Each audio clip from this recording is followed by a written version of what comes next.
Africa Content TV.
ولسوف يعطيك ربك فترضى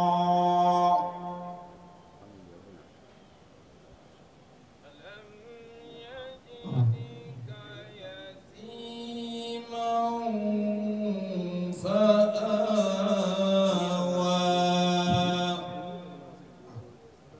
ووجدك ضالا فهدى ووجدك عائلا فأغنى فأما اليتيم فلا تقهر وأما السائل فلا تنهر وأما بنعمة ربك فحدث. أعوذ بالله من الشيطان الرجيم. بسم الله الرحمن الرحيم.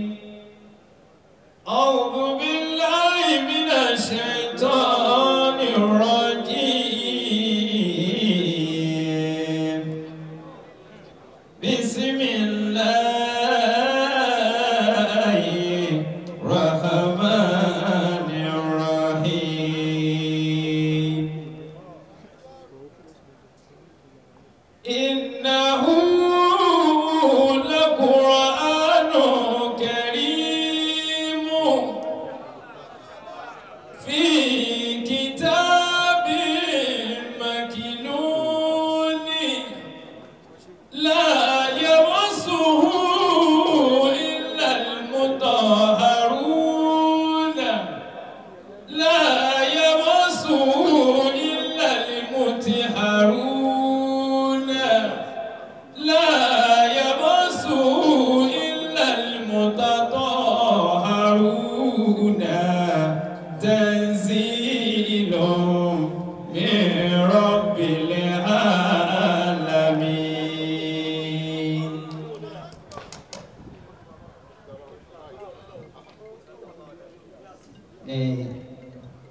ìṣẹ́jú kan.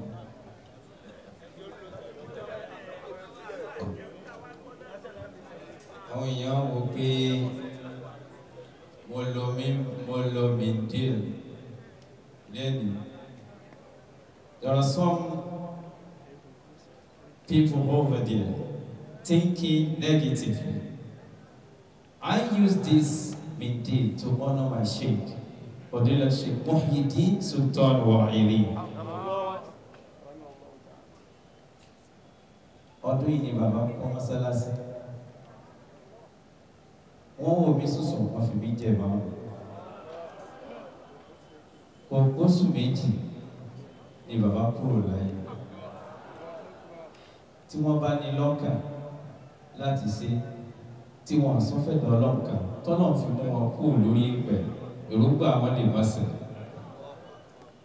eléyìí ló fà á tí mo fi ọ̀nà wọn léni fún àwọn kan tí ò yé bisimilayi qul huwallahu. الله أحد الله الصمد لم يلد ولم يولد ولم يكن له